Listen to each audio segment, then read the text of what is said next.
Hey everyone, welcome to the Movie Throne podcast. I'm your host, the one and only King freaking Kansas. Excited to bring you this hot topic episode your way on this fine Sunday. It's February 22nd, 2026. And I can't believe I'm talking about this particular topic. Well, I'm not surprised. You guys shouldn't be surprised because with the big success of a little movie called Kpop Demon Hunters, that you knew the king was going to revisit it, or someone has to revisit this particular topic.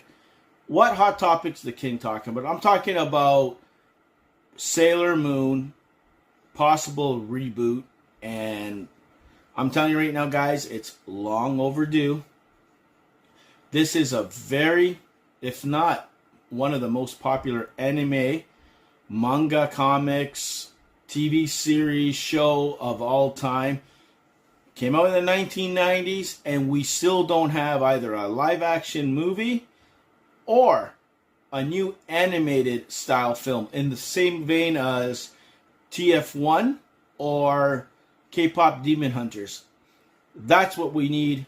That's what everybody's been asking. I think now's the time to do so. And don't worry, it's, I guess, a very valuable property, and as we can see, that anime properties can bring a lot of money, and I mean a lot of money, not only here in North America, but globally where they originated from, especially in Japan and stuff, guys.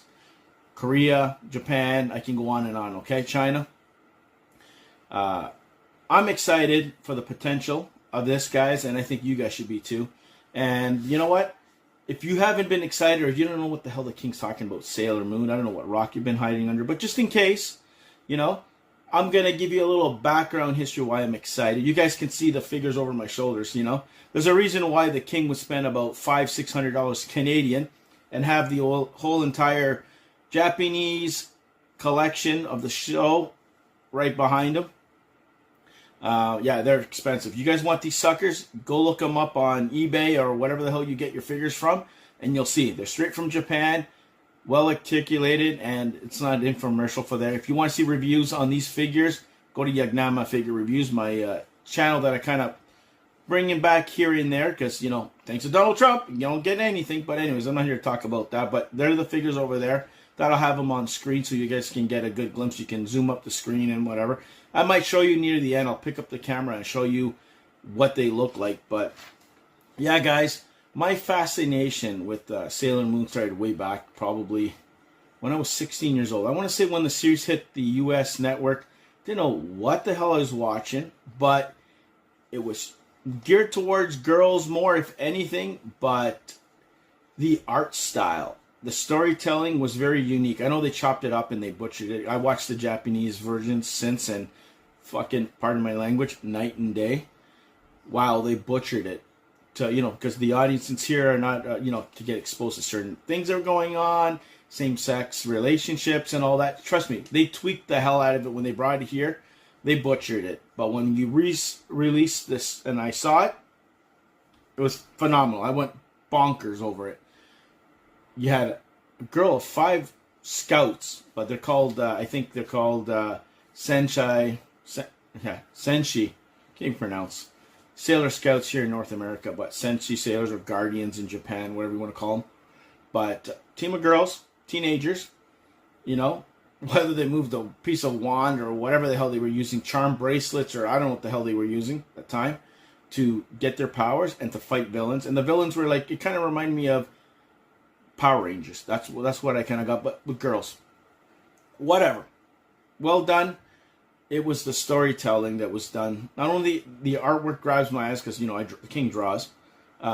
Find it hard to believe, but I do. Before this, King was drawing comics and whatever. Just leave it at that. The artistic style got me. The way they were drawn, the way they looked, the way they moved. The storytelling was deep. It wasn't just 4 girls or 5 girls battling evil and just beating week after week monsters or villains and whatever. It was backstory. And the backstory, from what I understood at that time, grabbed me. You had a princess who forgot who the hell she is. She gets reincarnated on Earth with her friends. Had someone who she was in love with, who was connected to her, and then slowly the truth gets revealed that she's some princess He's with her. They had a kid. A kid comes from the future. I'm telling you, it just got very complicated very quickly, but in a way you could still understand it. I was hooked. Collected some of the cards at the time, for cheap. Now worth hundreds of dollars, which I didn't get rid of them, and regretted it. And never did the comic books. Never bought whatever. I had recorded some on old VHS just to keep them for whatever. And then once I saw these suckers on DVD, I picked the whole damn thing up. What got me back into it was K-pop, and then I discovered on Netflix, I believe, they had the they re-released the series again. I think it was called Sailor Moon Crystal. So I watched that whole entire revitalized, reboot, retelling, more comic accurate series, and their movies. Sold. That's why I got the figures. That's why I'm here talking to you guys. And then I watched, because originally when I watched K-pop Demon Hunters, I'm watching this thing and I'm like, because I'm not an animation person, guys, in any way, shape, or form. I'm watching this thing and I'm like, really? I turned it off. Honest to God truth, after 10 minutes, I'm like, yeah, not my cup of tea. Forget it. Went back. I go, you know what? Caught the Sailor Moon stuff. Then I went back and watched K-pop Demon Hunters. And I'm telling you, holy shit, did I enjoy it 1,000 times more. And that's why I'm thinking, guys, if you have something like K-pop Demon Hunters, an unknown property or entity that makes it big globally, could you imagine the money that these executives will be rolling if you came out with a proper Sailor Moon live-action film or animated series or film, if anything? I would do film. I wouldn't even do series. Forget about that. But do it, and do it well. You're going to be making a lot of money and whatever. And the characters, guys, okay?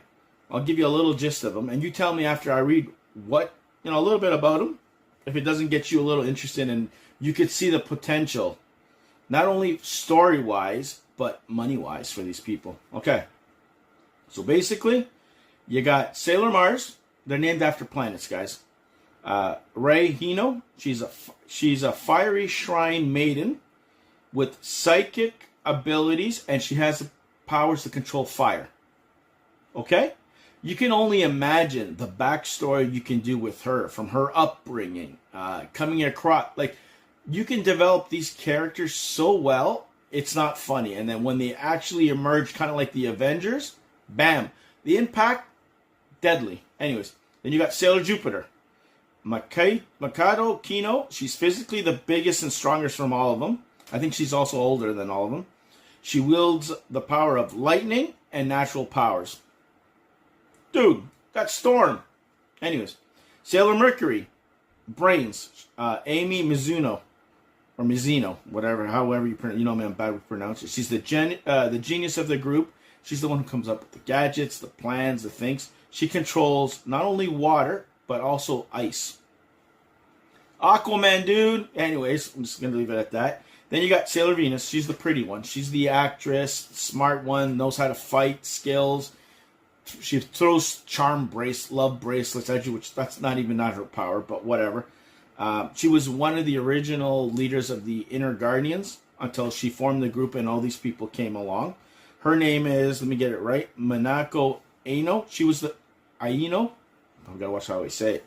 She's the first one when you watch the original series that comes on the scene and everybody's looking up to her. She's wearing a mask and stuff, which is pretty cool. The figure over my shoulder has that damn thing. Anyways. Then you got Sailor Moon herself. This is the main character. We knew her as Serena here because they butchered it, like I told you guys. Usagi Tsuchino. Hopefully I pronounced that right. She's a crybaby. She's a klutz. She turns heroic. She's a heroic protagonist. I gotta say this properly. And possesses the power of the Silver Millennium Crystal. Okay? She's the big shit. She's the big wig. So she's kind of pulling like a Superman. Clumsy, dumb, aloof, like a reporter. In this case, school kid. Not so clumsy when she becomes Sailor Moon. And then you got they added more history, because when I watched that Sailor Moon Crystal shit, this is what I mean. Just those alone, you can only imagine the storyline. Then you got a character, Tuxedo Mask, which is her long-lost love that she kind of falls for, but doesn't know that she has a connection from her past. He's a reincarnation of the Earth Prince that she fell in love with, and then she had a kid. A kid comes to the future. That was Chibi Moon. You know, that's the little girl with the pink pigtails. I'll show you guys later. Tuxedo Mask, like I said, he's a vigilante on here. Doesn't remember his past. Like all these guys, when they get reincarnated, it's like a clean slate. They don't know who the hell they are, and they just come back after time. You know, and in Crystal, you learn that they died several times, and they get reincarnated. And then once you add her mother, Usagi's mother, the Crystal Princess, and that history, and then the backstory of the villains attached and why they hate the kingdom, and I'm telling you, it is well done and well written. Like you have Queen Beryl, the villains, Malachite. I can go on and on, okay? Then you got the cats that talk. I'm not a cat person, but whatever. You got Luna, Artemis, then her kid from the future with Chibi Moon. Like I'm telling you guys, there's so many things well established. And then you got the outer sky, or the Guardians from way whatever the hell that they didn't know until I watched Crystal. And okay, I had cards of these characters. I didn't even know who the hell they were. I thought they're just some throwaway character. No, Sailor. You had Sailor Uranus, Sailor Pluto, Sailor Saturn, Sailor Neptune. Sailor Saturn was a little kid, and this little kid has a big staff that she can pretty much. She's a doom bringer. She's like Doctor Doom basically, and she can, you know, end things and then recreate things. That little girl, I think they kept her that so she's not too powerful. I'm telling you, the backstory, you gotta watch the stamp stuff. And then, of course, then you have the other one. I think it's Sailor Pluto, who controls the gates that allow people to travel back and through time and space and all that, which is cool. And then you got Sailor Moon later on becoming something bigger, which I'm not going to ruin for all you guys, because if you haven't seen Sailor Moon Crystal, I'm going to ruin it. But the potential, guys, for big bucks is it's due. It's overdue. The king says it's over. I'll write the damn thing and direct it, for God's sakes, okay? But in order for it to be successful, guys, you can't dumb it down. You can't dumb down the history at all. You can't cut corners. You have to go full force. Like, literally develop every single character on their own. And by the end of the first one, you can have them join together or maybe not. Like, take your time to build this up, because there's so much history. If you rush it, you're going to ruin it. I'll tell you right now. It's not going to work. It's going to feel rushed, forced, all that stuff.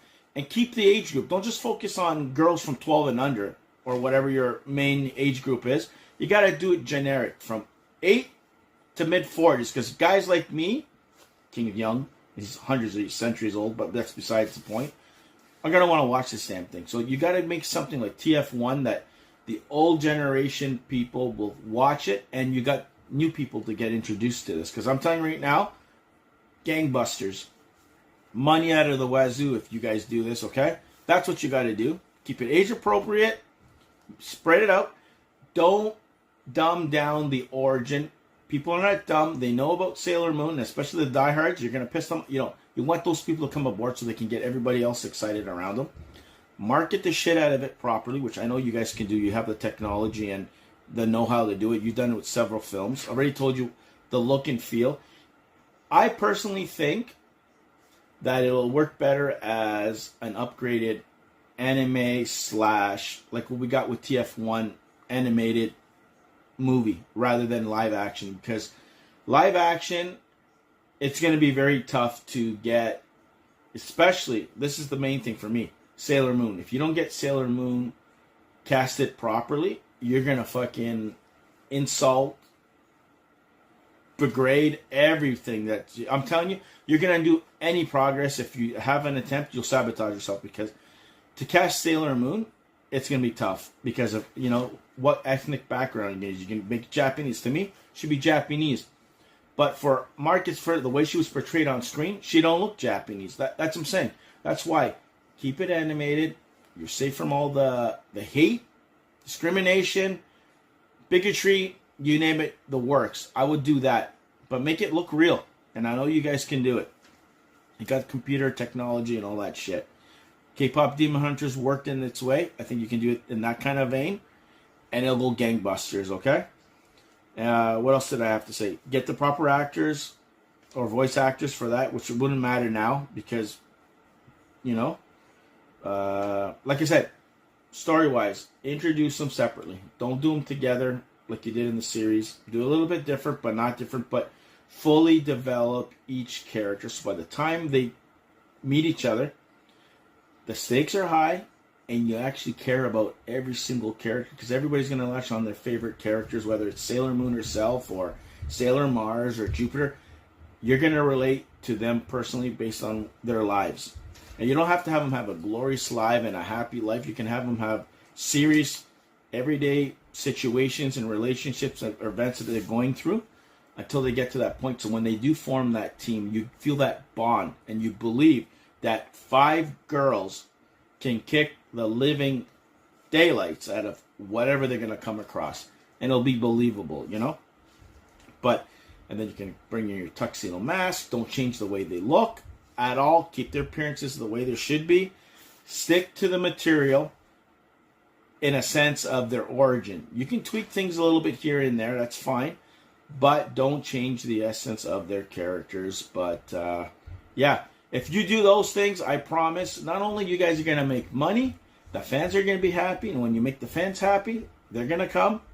And you're going to have another hit franchise on your, a gold mine. Not that you're not going to, it's already a hit. You're going to have a gold mine on your front. And you're going to have a franchise that will last probably for decades if it's done right. And, but that's the reason why this is my high topic for this week, guys, that I had to talk about Sailor Moon. So you guys will know, because it's a misjustice in a sense, that a missed opportunity and a chance of a lifetime, in a sense, because this K-pop phenomenon is not going, or phenomenon, I can't even say it properly, it's not going anywhere for the next while. You got a sequel coming, oh my God, in 2029, so it's going to be around. So I think it's going to be around for the next 5 to 10 years, easy. Got a lot of superhero movies coming up, and what a perfect way, especially to carve into that market with girls and young yahoos like me that'll jump aboard, and then you're going to introduce people to a bigger world that they call anime, which I'm kind of rediscovering myself, because so I did a YouTube channel, the Anime Throne, because I haven't watched an anime show, series, film, or whatever in 25 plus years. When I was in manga or anime or that sort, it was early 1990s, and I was watching like Ninja Scroll and Ghost in the Shell when it was cool, when you seen violence and blood and guts and everything as a teenager. That was a cool thing. That's when I watched. And then a little bit in the 1990s with Sailor Moon, and when Sailor Moon got canceled here and whatever, I kind of like went my separate way, and I never continued with the manga. And there's a whole bunch of stuff that since I quit watching stuff, just not because I really lost so much interest, but time, life, whatever, it just, whatever, right? And I'm diving back into that stuff on the Anime Throne, and man, the stuff that I've been watching, fantastic, man. Best animation, and even story driven. They don't dumb down a lot of things like the way we dumb down things here in Hot Topics and stuff. They stick it through, even if it's a little bit on the creepy side or whatever. In a way, it's kind of a little bit more real, if that makes sense, even though it's anime. It's hand-drawn stuff, right? Phenomenal storylines. Like Suzumi, guys, check that out, man. That's one I can recommend. The Sailor Moon Crystal series, guys. Even if you don't watch the early stuff like I did, which kind of a little bit cheesy and it's kind of a little bit all over the place and all that, this new one that came out, I want to say 2018, I want to say. It's kind of like, 7 or 8 years back, but still, it's been upgraded, even 2021, I think it is. The look and feel, fantastic. And based on what I saw there, I go, if they can do that and fix it, and this is what it is, and this is what we have to work with, why not do a Sailor Moon thing? It's time. It's time to reboot, relaunch, put it in the stratosphere, live action, whatever the hell you want to do it, just do it. Do a Sailor Moon thing, and that's why I'm so animate. So why this is such a hot topic for the king, because I know it's a missed opportunity, and why not, pretty much. So anyways, guys, that's this official podcast episode of the Movie Throne. I hope you guys liked it. Like, share, and subscribe. Check out my movie reviews, TV series reviews. The next one I believe that you're going to see after this, guys, if I'm not mistaken, is the finale is later tonight. A Night in the Seven Kingdoms, Season 1, Episode 7, I think it is. I'm watching it. Review will be dropping Friday. Could even be Tuesday. I don't know. See how I feel, because I might do that and do a movie review on Friday. Either way, Friday is when you're going to be getting that review. So it's going to be spoiler-filled, so be warned. So until then, go get your Sailor Moon stuff. I'll show you guys that before I let you guys go quickly. And most definitely, be the hell good. Stay off the King's Throne. And I'll see you guys where? Right here on YouTube land. There you go, guys. There's a little bit of a close-up. I know it's a little bit shaky, but I don't want to reverse the camera and then mess things up when it comes to editing. But those are the figures. Those are the characters that people are missing out. Crazy, crazy, crazy. Crazy like the king. So, see you soon on YouTube land, guys.